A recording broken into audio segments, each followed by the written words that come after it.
Everyone. आज के topic में हम डिस्कस कर रहे हैं कॉस्ट ऑफ एक्विजिशन।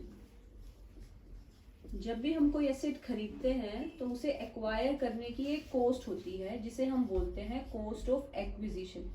तो क्या क्या फॉर्म होता है इस कॉस्ट ऑफ एक्विजिशन में, today we are going to discuss that. Cost of acquisition में सबसे पहले जब भी हम कोई एसेट खरीदते हैं तो उसको खरीदने की जो कॉस्ट होती है means cost of getting that asset, उस एसेट को खरीदने की कॉस्ट रही होगी, वो पार्ट ऑफ एक्विजिशन। प्लस जितने भी एक्सपेंसेस इनकर्ड हुए हैं of getting that asset, all expenses incurred, उस एसेट को एक्वायर करने में जितने भी एक्सपेंसेस इनकर्ड हुए होंगे that will also be form the part of cost of acquisition. उसके अलावा इंटरेस्ट ऑन बोरोड कैपिटल, कभी कभी ऐसा होता है कि एक असेसी किसी एसेट को खरीदने के लिए मनी बोरो करता है। अब जो बोरोड मनी है उसके ऊपर जो इंटरेस्ट पे किया जाएगा वो भी कॉस्ट ऑफ एक्विजिशन का पार्ट होता है, लेकिन उसकी कंडीशन ये है कि वो जो इंटरेस्ट है उसकी डिडक्शन हमने किसी और सेक्शन में या किसी और हेड में क्लेम नहीं की है तो ही वो कॉस्ट ऑफ एक्विजिशन का पार्ट हो सकती है। तो कॉस्ट ऑफ एक्विजिशन को निकालते हुए हम इन तीन चीजों को कंसीडर करते हैं। First is cost of getting that asset, expenses incurred and interest on borrowed capital. अभी हम डिफरेंट सिचुएशंस डिस्कस करेंगे कि कब किस एसेट के लिए किस तरह से कॉस्ट ऑफ एक्विजिशन कैलकुलेट की जा सकती है। तो डिफरेंट सर्कमस्टांसेस में कॉस्ट ऑफ एक्विजिशन क्या है, ठीक है। सबसे पहला सर्कमस्टांस क्या है, सबसे पहली सिचुएशन क्या है, जब हम प्रीवियस ऑनर की जो कॉस्ट है उसे ही कॉस्ट मान लेते हैं। Means cost to previous owner, cost to previous owner deemed to be cost of acquisition।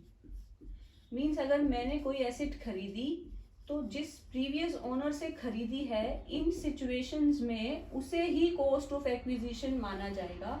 और इसका सेक्शन है सेक्शन 49(1), ठीक है। तो ये डिफरेंट सिचुएशंस है जहां पर प्रीवियस ओनर की cost of acquisition he present owner की कॉस्ट ऑफ एक्विजिशन मानी जाएगी। इसमें सबसे पहले आता है जब भी पार्टीशन होता है एचयूएफ का, चाहे वो पार्शियल पार्टीशन हो या फुल पार्टीशन हो हिंदू अनडिवाइडेड फैमिली का, उस केस में जो भी प्रीवियस कॉस्ट रही होगी वही पार्टीशन के बाद सेम कॉस्ट कंसीडर की जाएगी।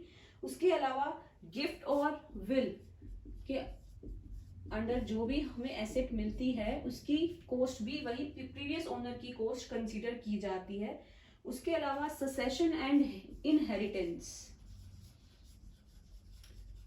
ससेशन और इनहेरिटेंस मींस अगर किसी ने ससेशन ले लिया किसी एसेट का, किसी भी वजह से आपको may be from your father mother या इन लॉज की तरफ से जब भी कोई एसेट का इनहेरिटेंस होता है उस केस में जो प्रीवियस कॉस्ट होती है वही सेम कॉस्ट कंसीडर की जाती है।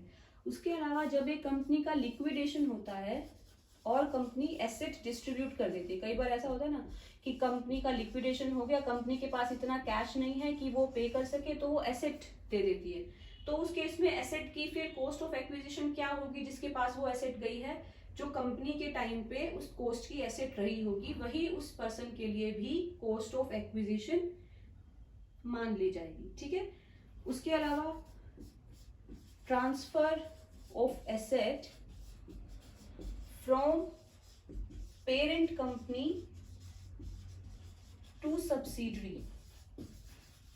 अगर एक पेरेंट कंपनी अपनी सब्सिडरी को 100% सब्सिडरी को कोई एसेट ट्रांसफर करती है तो सब्सिडरी के लिए कॉस्ट ऑफ एक्विजिशन क्या होगी, वही जो पेरेंट कंपनी के लिए उस कॉस्ट की एसेट होगी। इसका रिवर्स भी हो सकता है कि जब एक सब्सिडरी कंपनी अपनी पेरेंट कंपनी को कोई एसेट ट्रांसफर करती है होल्डिंग कंपनी को, तब भी हम सेम प्राइस को ही सेम कॉस्ट को ही एक्विजिशन की कॉस्ट मानेंगे। ऐसे ही जब कोई कोऑपरेटिव बैंक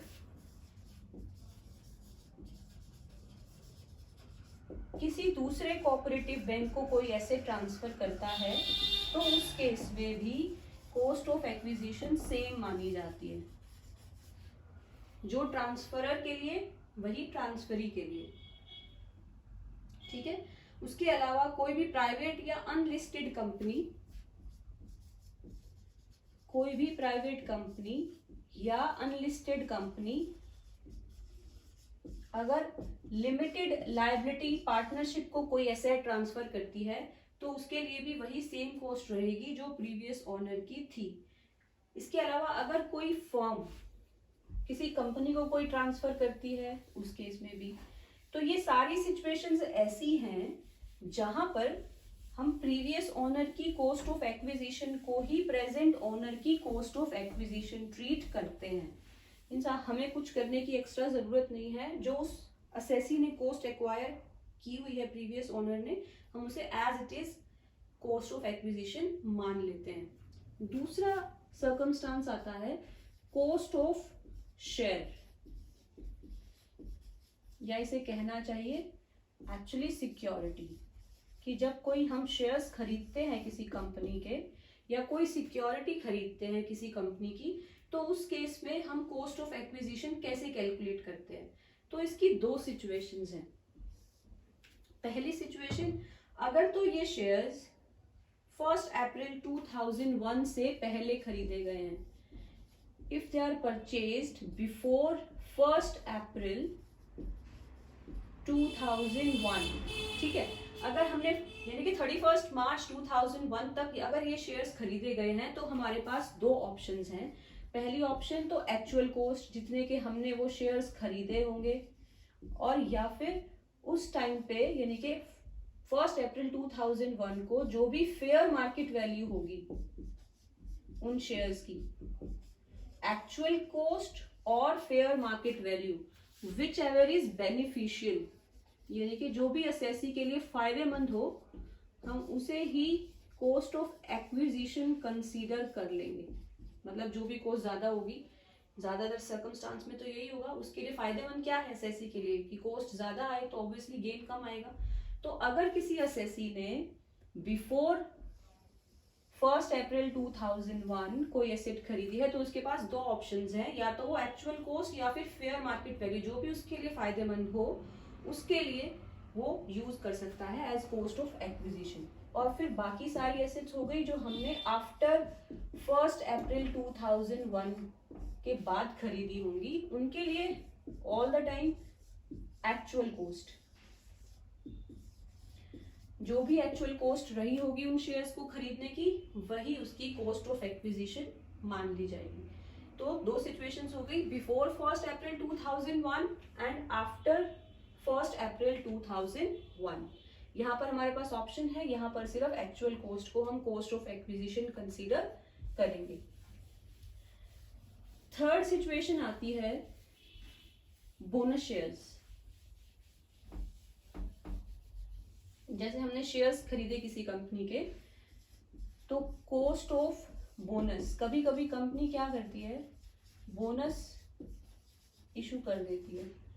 मतलब अगर किसी असेसी ने किसी कंपनी के 100 शेयर्स खरीदे हैं और कंपनी को बहुत अच्छा प्रॉफिट हो गया, तो कंपनी ने कहा कि हम हर 100 शेयर्स पे 20 शेयर्स जो है वो शेयर होल्डर्स को देंगे। तो ये 20 शेयर्स जो होते हैं बोनस शेयर्स कहलाते हैं, राइट। बोनस शेयर्स मतलब जिनके लिए कोई भी पैसे नहीं देने पड़ते, मतलब फ्री होते हैं, फ्री ऑफ कॉस्ट। कंपनी इसके लिए कोई भी पैसे शेयर होल्डर से चार्ज नहीं करती। अब क्योंकि शेयर होल्डर से कोई पैसे चार्ज नहीं किए गए हैं, तो फिर हम कॉस्ट ऑफ एक्विजिशन कैसे कैलकुलेट करेंगे, दिस इज द सिचुएशन। तो कॉस्ट ऑफ बोनस शेयर्स कैसे कैलकुलेट करेंगे, सिमिलरली दो सिचुएशंस होंगी। एक तो प्रायर टू 1 अप्रैल 2001, पहले 1 अप्रैल 2001 से पहले, और आफ्टर, ठीक है। इन दोनों सिचुएशंस में हालांकि पेमेंट दोनों ही सिचुएशन में नहीं हुई है, लेकिन यहां पर हमारे पास ऑप्शन है कि हम फेयर मार्केट वैल्यू यूज कर सकते हैं, फेयर मार्केट वैल्यू, ठीक है। लेकिन यहां पर कॉस्ट ऑफ एक्विजिशन क्या होगी, निल। वैसे तो दोनों ही सिचुएशन में, ना तो इस सिचुएशन में शेयर होल्डर ने पेमेंट की है बोनस शेयर्स के लिए और ना ही इस सिचुएशन में पे की है, बट एज पर रूल्स अगर कोई भी बोनस शेयर्स 1 अप्रैल 2001 से पहले मिले हैं किसी शेयर होल्डर को, तो उस दिन की हम फेयर मार्केट वैल्यू देख लेते हैं कि उन शेयर्स की क्या है और उसे ही कॉस्ट ऑफ एक्विजिशन मान लेते हैं। लेकिन अगर ये shares bonus shares after 1 April 2001 share holder को मिले हैं तो उस केस में कॉस्ट ऑफ एक्विजिशन नील होगी। यानी कि अगर एज अ सेसी मैंने कोई शेयर्स बोनस शेयर्स सेल किए हैं, मान लो 50,000 के शेयर सेल किए हैं, तो मेरी कॉस्ट ऑफ एक्विजिशन तो क्या होगी, नील इस सिचुएशन में। यानी कि सारा का सारा क्या हो जाएगा, मेरा कैपिटल गेन। यानी कि इस सिचुएशन में cost of acquisition 0। So this is how cost of bonus shares is being calculated in 2 different situations depending upon the time period when these shares are purchased, कब परचेज हुए हैं। इसका एक illustration हम देखते हैं। मान लेते हैं एक एसएससी है, उसके पास 1000 शेयर्स हैं और उसने ये शेयर्स परचेज किए हैं 1996 में, ठीक है। तो 1000 shares purchase in 1996 for rupees 15,000, 15,000 में उसने ये शेयर्स खरीदे, ठीक है। कंपनी ने 500 शेयर्स बोनस इशू किया in 1999। These are the 2 different parts of this question. First तो उसने खरीदे और 500 शेयर्स कंपनी ने बोनस शेयर्स इशू किए। नेक्स्ट दिया हुआ है fair market value of the shares, ठीक है। फेयर मार्केट वैल्यू जो दी हुई है ओरिजिनल शेयर्स की, जो हमने 1000 शेयर्स खरीदे थे, उसकी जो कॉस्ट ऑफ एक्विजिशन है वो क्वेश्चन में गिवन है ऑन 1/4/2001 टोटल शेयर्स की 1500। अब उसके पास कितने शेयर्स हो गए, 1000 प्लस 500 1500, और इनकी कॉस्ट 1 अप्रैल 2001 को दी हुई है 30,000 रुपीज। Situation clear.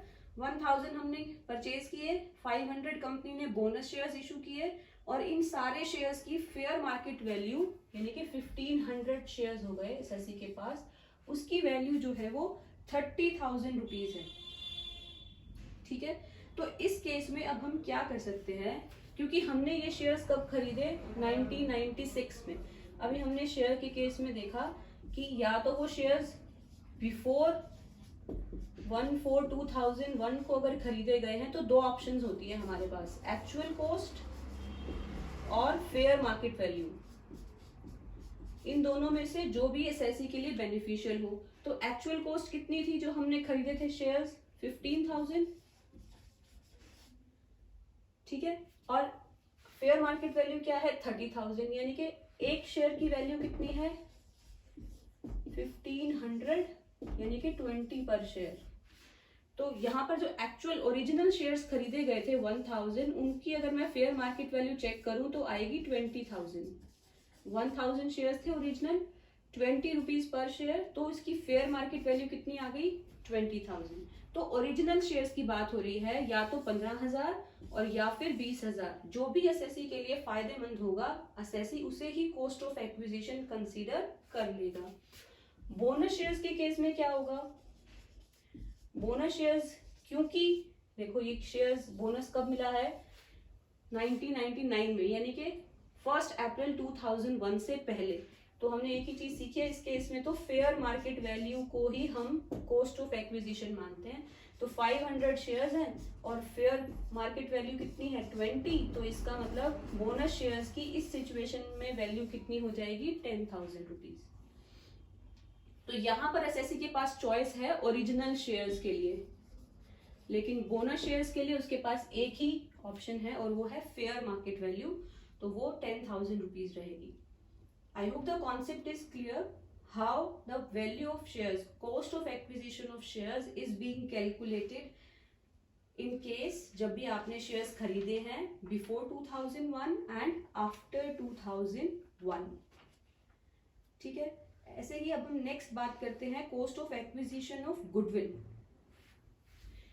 आपने सीखा है कि जब भी हम कोई बिजनेस खरीदते हैं तो गुडविल के पैसे पेमेंट करते हैं, है ना, या फिर कोई ट्रेडमार्क, कोई पेटेंट, किसी भी प्रोडक्ट को मैन्युफैक्चर करने का एक्सक्लूसिव राइट, ये सारी चीजें जब हम खरीदते हैं in the form of asset, तो उसकी कॉस्ट ऑफ एक्विजिशन हम कैसे कैलकुलेट करते हैं। तो पहले बात करते हैं cost of acquisition of goodwill या पेटेंट या ट्रेडमार्क।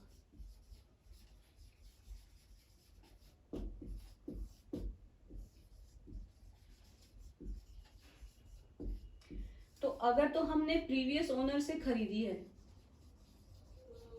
प्रीवियस ओनर अगर हमने लाइक किसी बिजनेस को खरीदा है और उस बिजनेस के केस में हमने कोई पेमेंट की है, तो जो भी हमने पेमेंट की होगी इस ओनर को, अमाउंट ऑफ परचेज प्राइस। जैसे कोई बिजनेस अगर खरीदता है कोई दूसरे बिजनेस को, तो मान लो उसने 20 लाख रुपीज तो एसेट के परचेज किए और 2 लाख रुपीज उसने गुडविल के परचेज किए, तो यहाँ पर जो परचेज प्राइस होगा गुडविल का वही कॉस्ट ऑफ एक्विजिशन माना जाएगा। तो अगर तो हमने किसी प्रीवियस ओनर से खरीदी है गुडविल, तो हमने जितना प्राइस पे किया होगा गुडविल के लिए उसे ही कॉस्ट ऑफ एक्विजिशन मान लिया जाएगा। इसके अलावा कभी भी कोई गुडविल खरीदता है इन एनी अदर केस, तो वहां पर इसकी वैल्यू होती है निल, एक्सेप्ट सेक्शन 49(1) जो मैंने अभी आपके साथ डिस्कस किया अभी प्रीवियस पार्ट में, जब हम स्टार्ट कर रहे थे कॉस्ट ऑफ एक्विजिशन की प्रीवियस ओनर की डीम्ड कॉस्ट मान ली जाती है। उस केस में तो हम उसे वही मानेंगे जो प्रीवियस ओनर की कॉस्ट रही होगी। लेकिन अगर और किसी सेक्शन में हमने कुछ खरीदा है गुडविल, किसी बिजनेस या कुछ और खरीदा है आपने गुडविल कहीं और से परचेज की है, तो उस केस में हम इसकी कॉस्ट ऑफ एक्विजिशन को निल ट्रीट करते हैं, राइट। तो दिस इज हाउ गुडविल की कॉस्ट ऑफ एक्विजिशन कैसे कैलकुलेट की जाती है। नेक्स्ट आता है cost of right shares. Now what is the difference between bonus shares and right shares. Bonus shares क्या होते हैं, मींस जो कंपनी फ्री में अपने एग्जिस्टिंग शेयर होल्डर्स को शेयर्स देती है, those are called bonus shares. But right shares क्या होते हैं, राइट का मतलब है अधिकार, कि कंपनी अपने एग्जिस्टिंग शेयर होल्डर्स को ये राइट दे रही है कि वो चाहे तो इसी कंपनी के शेयर्स खरीद सकते हैं। कंपनी नए शेयर्स इशू कर रही है तो वो अपने एग्जिस्टिंग शेयर होल्डर्स को ये राइट देती है कि वो चाहे तो खुद या किसी के फेवर में भी वो लोग ये चीज कह सकते हैं। मान लो एक एक्स है एसएससी, उसके पास रिलायंस कंपनी के 2000 शेयर्स हैं, ठीक है, तो रिलायंस कंपनी ने राइट शेयर्स इशू किए और कहा कि हम 10% जो है वो राइट इशू कर रहे हैं, यानी कि अगर एक्स चाहे तो 200 शेयर्स और खरीद सकता है रिलायंस के, या फिर वो चाहे तो किसी के फेवर में भी कह सकता है कि नहीं ए जो है ये 200 शेयर्स खरीदेगा, तो वो ऐसा हो सकता है कि ए के फेवर में ये शेयर्स दे दे। तो राइट शेयर्स में दो ऑप्शन है, या तो खुद शेयर होल्डर खुद खरीद सकता है या फिर वो किसी को फेवर कर सकता है कि वो ये शेयर्स खरीदेगा। तो इस केस में कॉस्ट ऑफ एक्विजिशन कैसे कैलकुलेट किया जाता है, this is our next part of the topic. तो कॉस्ट ऑफ राइट शेयर्स में फिर हमारे पास 2-3 सिचुएशंस आती हैं। पहली situation, if subscribed by assessee, मतलब हमारे केस में कौन था, एक्स वॉज द पर्सन जिसके पास रिलायंस के शेयर्स थे 2000, राइट। अगर उसने खुद ये शेयर्स खरीदे हैं, मतलब खुद ही रिलायंस के वो शेयर्स उसने खरीद लिए, तो जो उसने एक्चुअल अमाउंट पे किया होगा उसे ही सब्सक्राइब वैल्यू मान लिया जाएगा। तो एक्चुअल अमाउंट जो पे किया गया है एसएससी की तरफ से सब्सक्राइब करने का, वो actual amount cost of right issue बन जाएगी। उसके अलावा अगर उसने रिनाउंस कर दिया है अपने शेयर्स के लिए किसी और के फेवर में, जैसे मैंने कहा अभी एक्स ने रिनाउंस कर दिया अपना शेयर, मतलब उसने अपना शेयर कह दिया कि ए खरीदेगा, तो उस केस में उसने तो खरीदा ही नहीं, उसने क्या किया, सिर्फ रिनाउंस कर दिया। रिनाउंस का मतलब होता है किसी और के फेवर में अपना शेयर छोड़ दिया, तो उसने तो वो शेयर्स खरीदे ही नहीं, तो खरीदे नहीं तो फिर उसकी कॉस्ट ऑफ एक्विजिशन की जरूरत ही नहीं पड़ेगी, राइट। तो या तो वो खुद खरीदेगा या किसी के फेवर में रिनाउंस कर देगा, ठीक है। लेकिन अब इस केस में अगर हम बात करें, ए ने वो शेयर्स खरीदे हैं, तो ए के लिए कॉस्ट ऑफ एक्विजिशन क्या होगी, एक तो पार्ट वो होगा ना कि मान लो 200 शेयर्स दे रही थी कंपनी, एक्स ने कहा नहीं मैं तो नहीं खरीदता, ए खरीदेगा इसे, और इसके बदले में ए जो है एक्स को